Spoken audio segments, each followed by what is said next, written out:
Praise the Lord. Blessing Karnataka TV പ്രോഗ്രാമിലേക്ക് എല്ലാ പ്രേക്ഷകർക്കും യേശു ക്രിസ്തുവിൻ്റെ നാമത്തിൽ എൻ്റെ സ്നേഹവന്ദനം. വീണ്ടും ഒരു പ്രാവശ്യം നിങ്ങളുടെ മധ്യത്തിൽ നിൽക്കുവാൻ ദൈവം സഹായിച്ച കൃപയ്ക്കാകി സ്തോത്രം. കഴിഞ്ഞ എപ്പിസോഡ് എല്ലാവർക്കും അനുഗ്രഹവും വിടുതലുമായിരുന്നു എന്നറിയുവാൻ സാധിച്ചതിൽ ദൈവത്തിന് സ്തോത്രം. ഇനി ഞാൻ നിങ്ങളോട് സംസാരിക്കുവാൻ ഇഷ്ടപ്പെടുന്നത് തെരഞ്ഞെടുപ്പ്. നമ്മൾ എന്താണ് തിരഞ്ഞെടുക്കേണ്ടത് എന്നുള്ള വിഷയത്തെക്കുറിച്ചാണ് ഞാനിന്ന് നിങ്ങളോട് സംസാരിക്കുന്നത്. നമ്മൾ എന്ത് തിരഞ്ഞെടുക്കണം നമുക്ക് നോക്കാം. എബ്രായർ 11-ാം അധ്യായം 24 മുതൽ 26 വരെയുള്ള വാക്യം. വിശ്വാസത്താൽ മോശ താൻ വളർന്നപ്പോൾ പാപത്തിൻ്റെ തൽക്കാല ഭോഗത്തെക്കാളും ദൈവജനത്തോടുകൂടെ കഷ്ടമനുഭവിക്കുന്ന തിരഞ്ഞെടുത്തു. പ്രതിഫലം നോക്കിയതുകൊണ്ട് ഫറവോൻ്റെ പുത്രിയുടെ മകൻ എന്ന് വിളിക്കപ്പെടുന്ന നിരസിക്കുകയും മിസ്രൈമിലെ നിക്ഷേപങ്ങളെക്കാൾ ക്രിസ്തുവിൻ്റെ നിന്ന വലിയ ധനമെന്ന് എണ്ണുകയും ചെയ്തു. എല്ലാവർക്കും മോശയുടെ ചരിത്രം അറിയാവുന്നതാണ്. മോശയെക്കുറിച്ച് സ്വല്പം നമുക്ക് ചിന്തിക്കാം. മോശ രാജാവിൻ്റെ പുത്രിയുടെ വളർത്തു മകനാണ്. രാജകൊട്ടാരത്തിലെ സുഖസൗകര്യങ്ങളെല്ലാം അനുഭവിക്കാനുള്ള വ്യക്തിയായിരുന്നു. അതുപോലെ തന്നെ നല്ല വിദ്യയും അവന് കൊടുത്തു.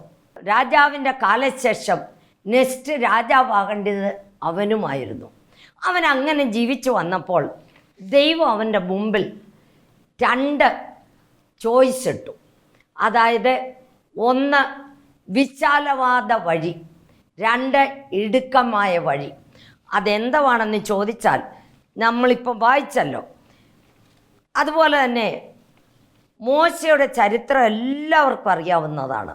ഈ മോശ ദൈവത്തോടെ മുഖാമുഖമായി സംസാരിച്ച വ്യക്തിയാണ്.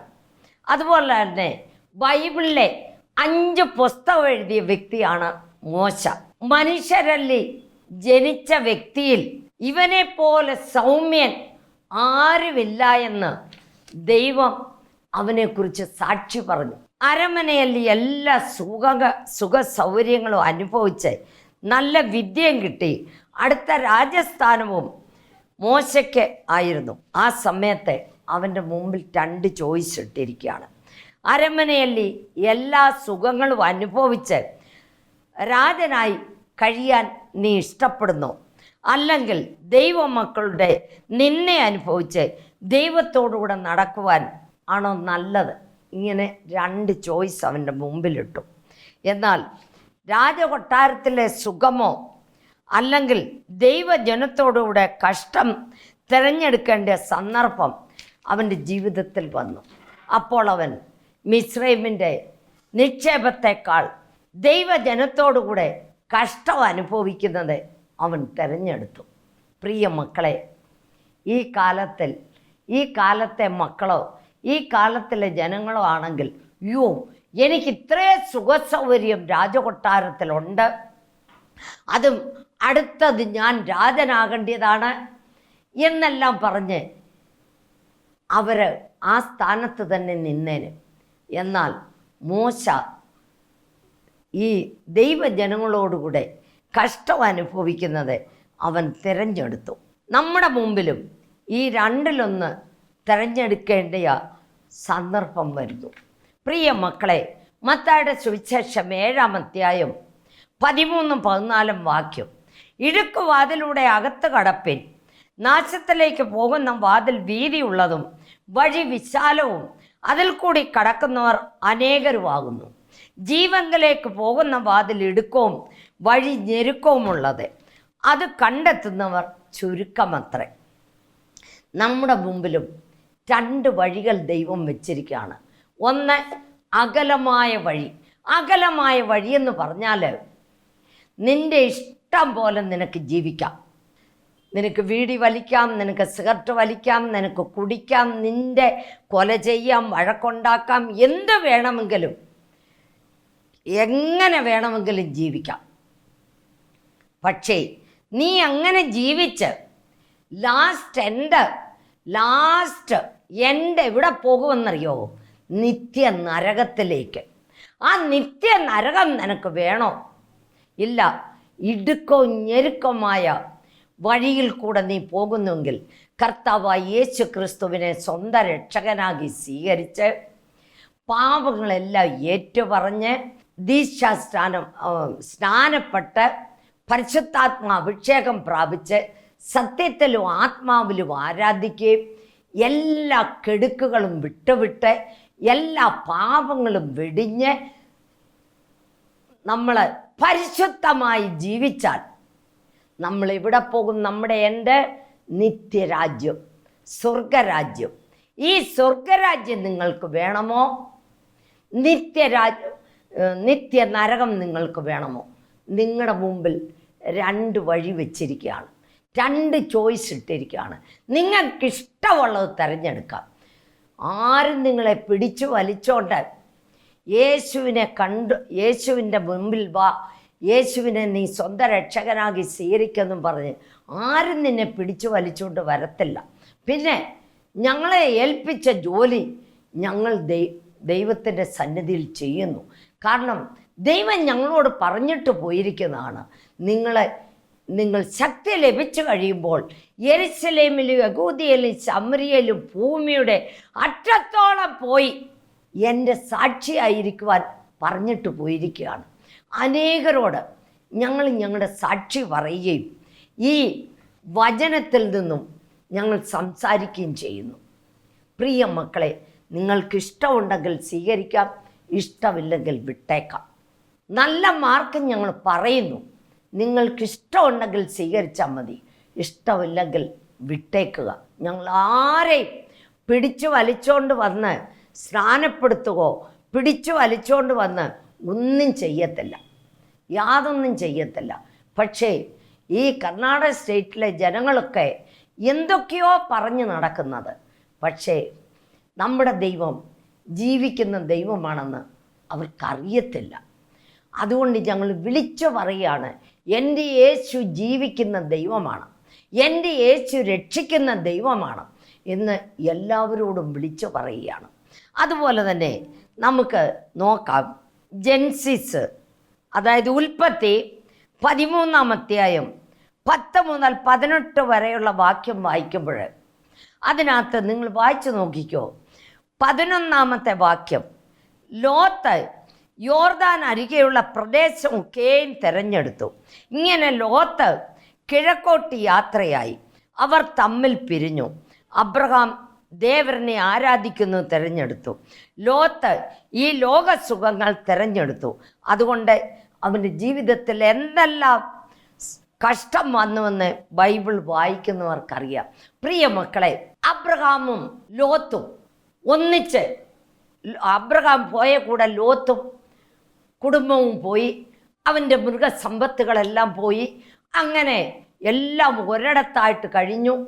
അപ്പോൾ ഇവരുടെ ജോലിക്കാരും അബ്രഹാമിൻ്റെ ജോലിക്കാരും ലോത്തിൻ്റെ ജോലിക്കാരും തമ്മിൽ അവിടെ സൗന്ദര്യ മത്സരമായി. അവിടെ വഴക്കുണ്ടായപ്പോൾ അബ്രഹാം പറഞ്ഞു, നീ കിഴക്കോട്ടെങ്കിൽ ഞാൻ വടക്കോട്ടെ, നീ പടിഞ്ഞാറോട്ടെങ്കിൽ ഞാൻ തെക്കോട്ടെ, നിനക്കിഷ്ടമുള്ളത് നീ തിരഞ്ഞെടുത്തോളാൻ പറഞ്ഞു. അവൻ നോക്കിയപ്പോൾ നല്ല പച്ച പിടിച്ച് വെള്ളം ഒഴുകുന്ന സ്ഥലങ്ങൾ, യോർദാൻ്റെ ചുറ്റുമുള്ള എല്ലാ സ്ഥലങ്ങളും അവൻ പിടിച്ചെടുത്തു. നല്ല സിറ്റി നോക്കിയെടുത്തു, നല്ല സിറ്റി. അങ്ങനെ അവൻ തെരഞ്ഞെടുത്തു. അബ്രഹാം ആരാധനയും പ്രാർത്ഥനയും. പ്രിയ മക്കളെ, ലോത്തിൻ്റെ അവസ്ഥ എന്തായെന്ന് ബൈബിൾ വായിക്കുന്നവർക്കറിയാം. അതേസമയം അബ്രഹാമിനെ ദൈവം ആത്മീയമായിട്ടും ഭൗമികമായിട്ടും അനുഗ്രഹിച്ചു. എത്ര അനുഗ്രഹമാണ് അബ്രഹാമിൻ്റെ ജീവിതത്തിൽ ഉണ്ടായെന്ന് നിങ്ങൾക്കെല്ലാവർക്കും അറിയാവുന്നതാണ്. ബൈബിൾ വായിക്കുന്നവർക്കറിയാം. നമ്മളെപ്പോഴും നിങ്ങളുടെ വീട്ടിലാണേലും പ്രിയ സഹോദര സഹോദരി, ചേട്ടാനിയന്മാർ തമ്മിൽ അടിവെക്കരുത്. വീതം വെക്കുമ്പോൾ കൂടുതൽ ഒരാൾ എടുക്കുകയും കുറച്ച് ഒരുത്തന് കൊടുക്കുകയും ചെയ്താൽ വഴക്കിന് പോകണ്ട. ദൈവം നിങ്ങളെ അനുഗ്രഹിക്കും. കുറച്ച് കിട്ടിയവനെ ദൈവം അനുഗ്രഹിക്കും. നീ വഴക്ക് പിടിക്കരുത്. വഴക്ക് പിടിക്കാതിരുന്നാൽ, നിൻ്റെ ഇഷ്ടത്തിന് കിട്ടിയില്ലെങ്കിൽ നീ ദൈവസന്നിധിയിൽ വെച്ച് പ്രാർത്ഥിക്കുക. ദൈവം നിന്നെ ആത്മീയമായും ഭൗമികമായും അനുഗ്രഹിക്കും. ഒരുത്തരോടും വഴക്കിനോ മല്ലിനോ ഒന്നിനും പോകരുത്. അടിയും പിടിയും വെക്കരുത്. നിങ്ങൾ സഹോദരങ്ങളാണ്, ഒരപ്പൻ്റെ മക്കളാണ് എന്നുള്ളത് മറന്നു പോകരുത്. എപ്പോഴും ദൈവസന്നിധിയിൽ വെച്ച് നമ്മൾ എന്ത് ചെയ്യണം? പ്രാർത്ഥിക്കണം. ദൈവമേ, എനിക്ക് കിട്ടിയില്ല, അവനെടുത്തോട്ടെ, അവനെ നീ അനുഗ്രഹിക്കുക. നീ അങ്ങനെ പ്രാർത്ഥിക്കുന്നുവെങ്കിൽ സഹോദര സഹോദരി, നിങ്ങളെ ദൈവം അനുഗ്രഹിക്കും. ഒരുത്തരോടും വഴക്കിനോ മല്ലിനോ അലോഗ്യത്തിനോ ഒരു വഴി അടുത്തുള്ള വീട്ടുകാർ ചോദിച്ചാൽ ഒരു വഴി വിട്ടുകൊടുക്കത്തില്ല. ഭയങ്കര കൈകൊട്ടും അന്യഭാഷയും പ്രാർത്ഥനയുമാണ്. ഒരു വഴി വിട്ടുകൊടുക്കത്തില്ല. എത്ര പേര് കരഞ്ഞ് എനിക്ക് ഫോൺ ചെയ്തെന്നറിയാവോ? ഞാൻ പ്രാർത്ഥിക്കാൻ പറയും, അല്ലാതെ എനിക്ക് നിങ്ങൾ ആരാന്നോ എന്താണെന്നോ അറിയത്തില്ല. എനിക്കതുകൊണ്ട് നിങ്ങളോട് പറയാനുള്ളത്, വഴി കൊടുക്കണം. നമ്മൾ നാളെ മരിച്ചു പോയാൽ നമ്മൾ ഈ സ്ഥലവും കൊണ്ട് മേളിൽ പോകത്തില്ല, ഒന്നും കൊണ്ടുപോകത്തില്ല. ഒരു നല്ല ഡ്രസ്സ് പോലും ആരും തരത്തില്ല. അതൊന്നും അവർക്ക് ഇടിപ്പിക്കാൻ ഒക്കത്തില്ലെന്ന് പറയും. ഒരു വെള്ള തുണി കൊണ്ട് പൊതിയും, അത്രമാത്രം. പ്രിയ മക്കളെ, അത് നമ്മൾ ഒരിക്കലും മറന്നു പോകരുത്. ഒരു ശ്വാസം എവിടുന്ന് വരുന്ന എവിടേക്ക് പോകുന്നെന്നറിയത്തില്ല. നമ്മൾ ഒരിക്കലും അത് മറക്കരുത്. അബ്രഹാമിനെ അനുഗ്രഹിച്ച ദൈവം നമ്മളെ ഓരോരുത്തരെയും അനുഗ്രഹിക്കും. ഞാൻ അനുഭവസ്ഥയാണ്. നമ്മുടെ ദൈവം ജീവിക്കുന്ന ദൈവമാണ്. നമ്മുടെ ദൈവം രാജാതിരാജനാണ്. രാജാതിരാജൻ്റെ മക്കൾ എങ്ങനെ ജീവിക്കണം? രാജാതിരാജനെ പോലെ ജീവിക്കണം. അവർ ഭിക്ഷക്കാരനാകാനോ മറ്റുള്ളവരുടെ മുമ്പിൽ കൈനീട്ടുവാനോ ദൈവം വിടത്തില്ല. നീ യഥാർത്ഥമായിട്ട് ദൈവത്തെ സ്തുതിക്കുകയും ആരാധിക്കുകയും ചെയ്യുന്ന ഒരു വ്യക്തിയും പ്രാർത്ഥിക്കുന്ന ഒരു വ്യക്തിയുമാണെങ്കിൽ നിന്നെ ഒരിക്കലും മറ്റുള്ളവരുടെ മുമ്പിൽ കൈനീട്ടാൻ വിടത്തില്ല. നമ്മുടെ ദൈവം ജീവിക്കുന്ന ദൈവമാണ്. യഥാർത്ഥമായിട്ടൊന്ന് പ്രാർത്ഥിച്ച് നോക്കിക്കേ, ദൈവം നമ്മളെ അനുഗ്രഹിക്കുന്ന നമുക്ക് കാണാം. അതുപോലെ തന്നെ ദാനിയേൽ 3-ാം അധ്യായം 15 മുതൽ 18 വരെയുള്ള വാക്യം. ശദ്രക് മേശക് അബേദ്നെഗോവിന്റെ തെരഞ്ഞെടുപ്പ്. രാജാവ് ഒരു ഭയങ്കര സ്വർണബിംബം ഉണ്ടാക്കി വെച്ചിട്ട് എല്ലാവരോടും പറഞ്ഞു, ഞാൻ വാദ്യഘോഷങ്ങൾ വായിക്കുമ്പോൾ എല്ലാവരും ഈ ബിംബത്തിന് എന്ത് ചെയ്യണമെന്ന്? മുട്ടുകുത്തി പ്രാർത്ഥിക്കണമെന്ന്. ശദ്രക് മേശക് അബേദ്നെഗോ ദൈവത്തെ അറിഞ്ഞ മക്കൾ, ദൈവത്തെ സ്നേഹിക്കുന്ന മക്കളെ, ദൈവത്തെ ആരാധിക്കുന്ന മക്കളെ, അവർ 3 പേരും അങ്ങനെ ചെയ്തില്ല.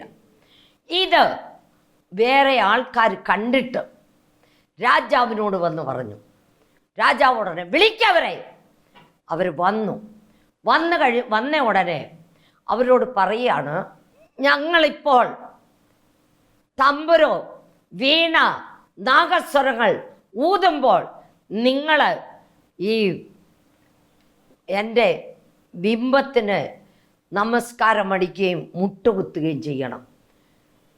ഉടനെ ഇവർ 3 പേരും ഒരേ സ്വരത്തിൽ രാജാവിനോട് പറയാണ്, രാജാവേ, ഞങ്ങളുടെ ദൈവം ജീവിക്കുന്ന ദൈവമാണ്. ഞങ്ങളെ തീക്കകത്തിട്ടാലും ഞങ്ങളതിൽ കിടന്ന് വെന്തു പോയാലും ഞങ്ങൾ ബിംബത്തിനെ ആരാധിക്കത്തില്ല. രക്ഷിക്കാൻ പറ്റുമെങ്കിൽ ഞങ്ങളെ രക്ഷിക്കട്ടെ, ഇല്ല എങ്കിൽ മരിച്ചാലും ഞങ്ങൾ ഈ ബിംബത്തിനെ ആരാധിക്കത്തില്ല എന്ന് പറഞ്ഞു. രാജാവിന് ദേഷ്യം വന്നിട്ട് രാജാവ് എല്ലാവരോടും പറയുകയാണ്. അപ്പം നമ്മുടെ ദൈവം എത്ര വലിയവനാണെന്ന് രാജാവിന് അറിയാം. രാജാവ് പറയാണ്, 7 മടങ്ങ് തീയ ഭയങ്കരത്തിൽ കൂട്ടാൻ. ഉടനെ 7 മടങ്ങ് തീ കത്തി. ഇവരുടെ കയ്യും കാലും കെട്ടി ഇവരിട്ടിരിക്കുന്ന ഡ്രസ്സോടെ ഈ തീക്കകത്തോട്ട് കൊണ്ടുപോയിട്ടു.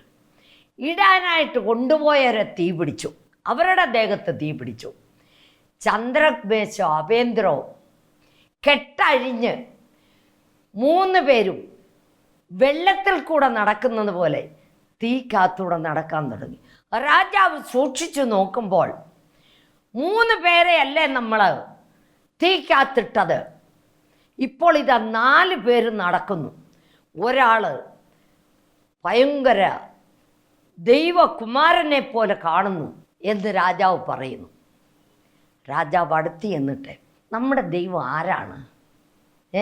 പ്രിയ മക്കളെ, എനിക്ക് നിങ്ങളോട് പറയാനുള്ളത്, ഏത് കഷ്ടങ്ങളുടെ നടുവിലും ഏത് രോഗത്തിൻ്റെ നടുവിലും ഇറങ്ങി വന്ന് നമ്മളെ രക്ഷിക്കുന്ന ദൈവമാണ് നമ്മുടെ ദൈവം. നീ രോഗിയായിരിക്കാം, നീ കടഭാരത്താൽ കടന്ന് കഷ്ടപ്പെടുക ആയിരിക്കാം, നീ ഏതെല്ലാം വിധത്തിൽ നീ യഥാർത്ഥമായിട്ട് ദൈവത്തോട് പ്രാർത്ഥിക്കുകയും ദൈവത്തെ സ്തുതിക്കുകയും നിന്റെ ഹൃദയത്തിൽ ദൈവം വസിക്കുന്ന ഒരു വ്യക്തിയാണെങ്കിൽ ദൈവം ഇറങ്ങി വന്ന് നിന്റെ കഷ്ടങ്ങളിൽ നിന്നും രോഗത്തിൽ നിന്നും നിന്റെ എല്ലാ പ്രശ്നങ്ങളിൽ നിന്നും വിടുവിക്കുവാൻ ശക്തവാനാണ് നമ്മുടെ ദൈവം. നമ്മുടെ ദൈവം ജീവിക്കുന്ന ദൈവമാണ്. നമ്മുടെ ദൈവത്താൽ കഴിയാത്ത ഒന്നുമില്ല. ഇന്ന് നിങ്ങളുടെ മുമ്പിൽ നിൽക്കുന്ന ഞാൻ 15 വർഷം മുമ്പേ 20 വർഷം മുമ്പേ ഞങ്ങൾ വേലയ്ക്ക് പോയിട്ട് രാത്രി 10 മണിക്ക് തിരിച്ചു വരുന്നു. ഒരു വില്ലേജിൽ പോയിട്ട് അവിടെ 10-25 യൗവനസ്ഥ മക്കള് കർത്താവായ യേശുവിനെ സ്വന്തം രക്ഷകനാക്കി സ്വീകരിച്ചു.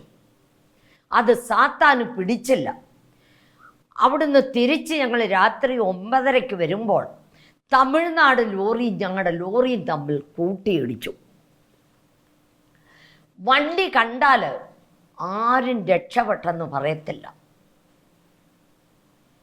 അതിനകത്തുനിന്ന് ഞങ്ങളെ എല്ലാം എങ്ങനെയൊക്കെയോ പിടിച്ചിറക്കി ആശുപത്രി കൊണ്ടുപോയി. എനിക്കൊന്നും അറിയത്തില്ല. ഞാൻ 5 ദിവസം കഴിഞ്ഞ് ഞാൻ കണ്ണ് തുറക്കുമ്പോൾ എൻ്റെ മുഖമിരിക്കുന്ന പോലെ എൻ്റെ തലയിരിക്കുന്നു. എൻ്റെ തലയിൽ ഒരു മുടി പോലുമില്ല. അങ്ങനെ ഞാൻ 6 മാസം കഷ്ടപ്പെട്ടു. കോല് പിടിച്ച് മെല്ലെ മെല്ലെ നടന്നു. കാലിൻ്റെ മേള് വശത്തായിട്ട് സ്വല്പം കീറി പൊടിഞ്ഞു പോയി. ഒന്നും ചെയ്യാൻ പറ്റത്തില്ല, റെസ്റ്റ് എടുക്കണമെന്ന് പറഞ്ഞു. എൻ്റെ കുഞ്ഞുങ്ങൾ ചെറിയ കുഞ്ഞുങ്ങൾ, ദൈവത്തിൻ്റെ വേലയ്ക്ക് പോയ ഞങ്ങളാണ്. എൻ്റെ ഹസ്ബൻഡിൻ്റെ 3 വാരിയൽ പൊട്ടി നേരെ നിൽക്കാൻ മേല, ഇരിക്കാനും മേലാത്ത വിധത്തിൽ നിന്നു. ഞങ്ങളുടെ വണ്ടിയിലുണ്ടായിരുന്ന ഞങ്ങൾ 5 പേർക്കും ഭയങ്കര പരുക്ക് പറ്റി. പക്ഷേ അതിൽ നിന്നെല്ലാം ദൈവം ഞങ്ങളെ രക്ഷിച്ചു. ദൈവം ഇറങ്ങി വന്ന് അന്നേരം ആൾക്കാരെല്ലാം ഓടി വന്ന് എവിടുന്നെല്ലാം എനിക്കൊരു ബോധമില്ല, ആൾക്കാർ പറഞ്ഞ് ഞാൻ അറിഞ്ഞതാ. ഇറങ്ങി വന്ന് ഓരോരുത്തരും ഞങ്ങളെ രക്ഷിച്ചതും ഞങ്ങളെ ഓടിക്കൊണ്ടുപോയി ആശുപത്രി കൊണ്ടുപോയതും. അന്ന് 20 വർഷം മുമ്പ് എൻ്റെ കഴുത്തെ ചങ്ങല പോലത്തെ ഒരു ചെയിൻ കിടപ്പുണ്ടായിരുന്നു. ആ ചെയിൻ ഊരി നല്ല പനങ്കൊല പോലെ നല്ല കറുത്ത മുടിയായിരുന്നു. ആ മുടിയിലിങ്ങനെ തൂങ്ങിക്കിടക്കുന്നു. ഈ ആരോ ചെറുക്കന്മാരതെടുത്ത് എൻ്റെ കഴുത്തേലിട്ട് എന്നെ ആശുപത്രി കൊണ്ടുപോയെന്ന് അടുത്ത ആൾക്കാരൊക്കെ പറയുന്നു. വേറെ വല്ലവരുമാണേ അന്നേരമേ ആ ചെയിൻ എടുത്ത് പോക്കറ്റിലിട്ടേനെ. അങ്ങനെ എല്ലാ വിധത്തിലും ഞാൻ നിങ്ങളുടെ ഒരു ഇതിനു വേണ്ടി നിങ്ങളോട് പറഞ്ഞതേ ഉള്ളൂ. എന്തിനെന്ന് ചോദിച്ചാൽ നമ്മുടെ എല്ലാ കഷ്ടങ്ങളുടെ നടുവിലും ഇറങ്ങി വന്ന് നമ്മളെ രക്ഷിക്കുന്ന ദൈവമാണ് നമ്മുടെ ദൈവം. ഞങ്ങൾ 6 പേരും ആ സമയത്ത് മരിച്ചു പോയിരുന്നെങ്കിൽ ആ പിഞ്ചു കുഞ്ഞുങ്ങളുടെ സ്ഥിതി എന്താവായിരുന്നു? എല്ലാവരുടെയും മക്കൾ കുഞ്ഞു മക്കളായിരുന്നു, ചെറിയ മക്കളായിരുന്നു. എല്ലാ വിധത്തിലും അത് നമ്മുടെ ദൈവം ആരാണ്? ജീവിക്കുന്ന ദൈവമാണ്. എല്ലാ വിധത്തിലും എൻ്റെ ദൈവം ഞങ്ങളെ രക്ഷിച്ച് ഇത്രത്തോളം നിർത്തി. ദൈവസന്നിധിയിൽ എത്ര ഇടത്ത് പോയി വണ്ടി ആക്സിഡൻ്റായി, അതുപോലെ തന്നെ വണ്ടി അടിച്ചു പൊട്ടിച്ചു, ചീത്തവിളി കേട്ടു, തെറിവിളി കേട്ടു, എന്തെല്ലാം കിട്ടിയിട്ടും ഞങ്ങൾ ദൈവത്തെ മുറുകെ പിടിച്ചുകൊണ്ട് കർത്താവിൻ്റെ വേല ചെയ്തുകൊണ്ടിരിക്കുന്നു. പ്രിയ മക്കളെ, നിങ്ങളുടെ പ്രാർത്ഥനയിൽ ഞങ്ങളെ എപ്പോഴും ഓർത്ത് പ്രാർത്ഥിക്കണമെന്ന് ഞാൻ നിങ്ങളോട് പറയുകയാണ്. അതുപോലെ തന്നെ ദാനിയേൽ 6-ാം അധ്യായം 10-ാമത്തെ വാക്യം. ദാനിയേലിൻ്റെ ജീവിതത്തിലും ഒരു തെരഞ്ഞെടുപ്പിൻ്റെ സന്ദർഭം വന്നു. ഒന്നുകിൽ ജീവനുള്ള ദൈവത്തോട് പ്രാർത്ഥിക്കുക, അല്ലെങ്കിൽ രാജാവിനോട് പ്രാർത്ഥിക്കുക. രാജാവിനോട് പ്രാർത്ഥിക്കാതെ ജീവനുള്ള ദൈവത്തോട് പ്രാർത്ഥിച്ചില്ലെങ്കിൽ അവരെ പ്രാർത്ഥിക്കാത്തവരെ എവിടെ ഇടുമെന്നാണ് രാജകൽപ്പന? സിംഹത്തിൻ്റെ കൂട്ടിൽ. സിംഹങ്ങൾ ധാരാളം കിടക്കുന്ന കൂട്ടിനകത്ത് ആര് പ്രാർത്ഥിക്കുന്നില്ലയോ അവരെ കൊണ്ടുപോയി ഇടുമെന്ന് രാജകൽപ്പനയും പുറപ്പെടുവിച്ചു. അങ്ങനെ 30 ദിവസം രാജാവിനോട് പ്രാർത്ഥിക്കാൻ. ആ സമയത്തെല്ലാം ദാനിയേൽ പ്രാർത്ഥിക്കുന്ന ഒരു പ്രാർത്ഥനാ വീരനായിരുന്നു. 3 പ്രാവശ്യം രാവിലെ, ഉച്ചയ്ക്കും വൈകിട്ടും അവൻ മുട്ടുമേ നിന്ന് പ്രാർത്ഥിക്കുന്ന വ്യക്തിയായിരുന്നു.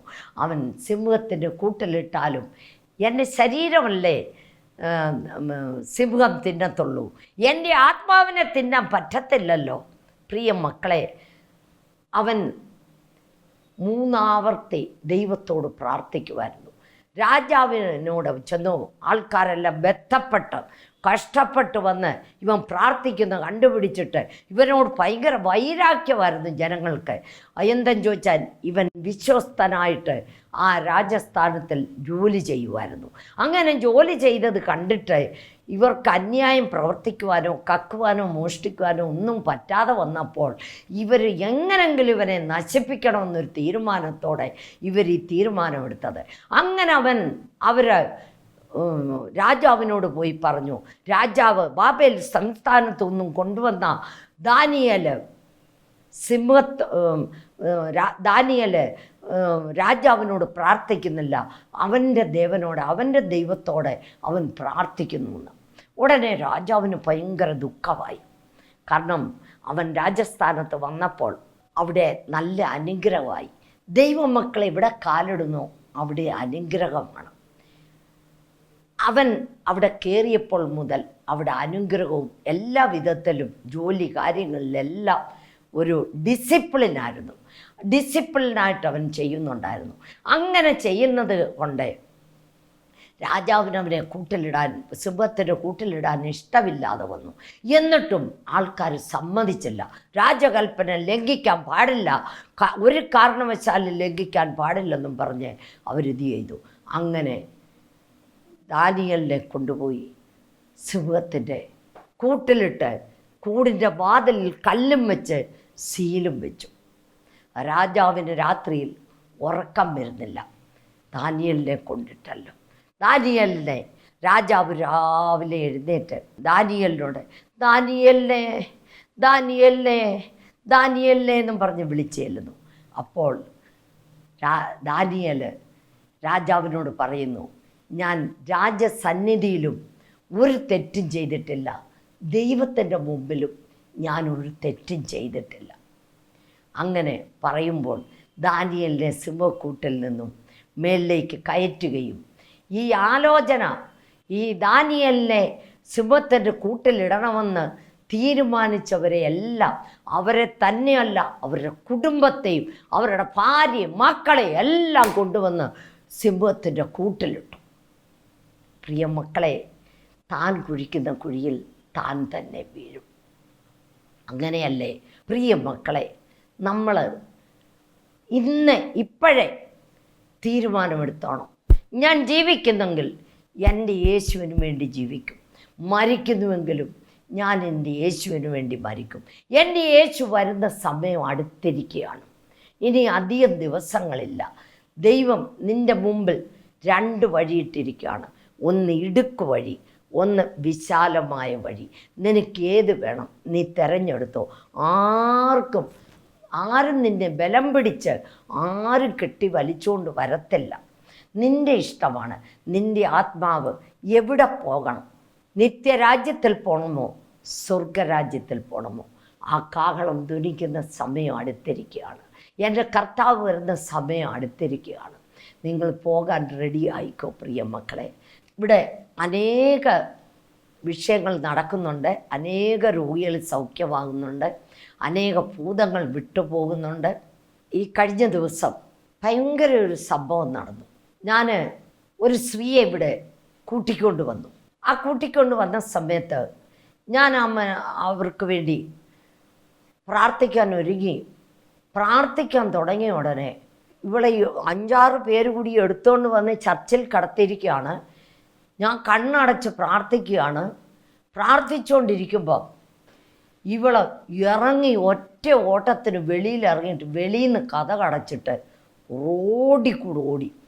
അവിടെ ഭർത്താവും അവിടെ അമ്മായിയമ്മയും അവിടെ മകനും എല്ലാവരുടെ പുറകെ ഓടി. അയ്യോ ദൈവമേ, വല്ല വണ്ടിയുടെ കീഴിലും സാത്താൻ കൊണ്ട് വിടുമോ എന്നുള്ള പേടിക്ക് ഞാൻ അങ്ങനെ ഇരുന്ന് പ്രാർത്ഥിച്ചു. ഒടുവിൽ പിടിച്ചു വലിച്ചുകൊണ്ട് വന്ന ഉടനെ അവൾ പറയുകയാണ്, ഇവിടെ തീ കത്താൻ തുടങ്ങി. ആ തീക്കകത്തുനിന്ന് ഞാൻ ഓടി രക്ഷപ്പെട്ടതാണ്.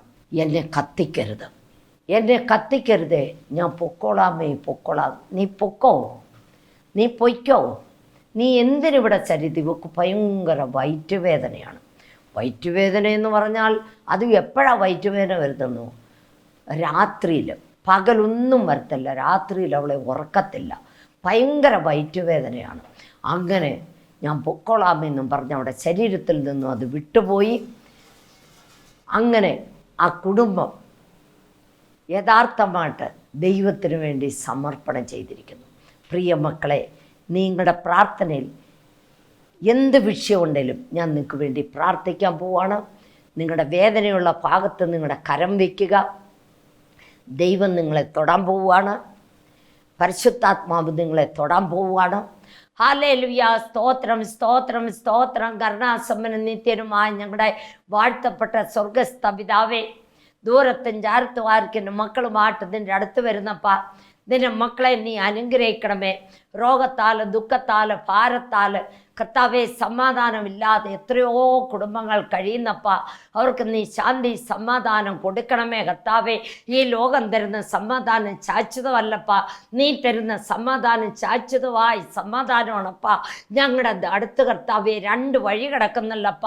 ഒന്ന് അകലമായ വഴി, ഒന്ന് കർത്താവെ ഇടുക്കമായ വഴി. കർത്താവെ ഇടുക്കമായ വഴിയിൽ കൂടെ പോയാൽ അതിൻ്റെ എൻ്റെ സ്വർഗരാജ്യം നിത്യരാജ്യമാണല്ലപ്പ.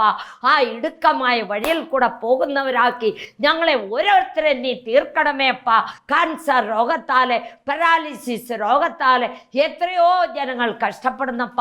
അവർക്ക് നീ ശാന്തി സമാധാനം കൊടുക്കണമേ, നമ്മതി കൊടുക്കണമേ. പാപത്തിൽ നിന്നും വിടുതൽ കൊടുക്കണമേ, രോഗത്തിൽ നിന്നും വിടുതൽ കൊടുക്കണമേ, സ്വർഗത്തിൽ പോകാൻ ഒരു വഴി കൊടുക്കണമേ കർത്താവേ. പെരവണി പൂർത്തിയാകാതെ എത്രയോ ജനങ്ങൾ കഷ്ടപ്പെടുന്നപ്പ. മഴവെള്ളത്താൽ കർത്താവേ എത്രയോ ജനങ്ങൾ വീട്ടിനകത്ത് വെള്ളം കയറി കർത്താവെ കഷ്ടപ്പെടുന്നല്ലപ്പ. അവരോട് നീ ഇടപെടണമേ അപ്പ, കൈവിടല്ലപ്പ കർത്താവെ. എന്തെല്ലാമാണ് മുൻപോട്ട് നടക്കാൻ പോകുന്നതെന്ന് ഞങ്ങൾക്ക് അറിയത്തില്ല കർത്താവെ. അപ്പ എന്ത് നടന്നാലും ഞങ്ങളുടെ ആത്മാവ് കർത്താവെ നിന്റെ സന്നിധിയിൽ വരുന്നവരാക്കി ഞങ്ങളെ തീർക്കണമേ അപ്പ, കൈവിടല്ലപ്പ.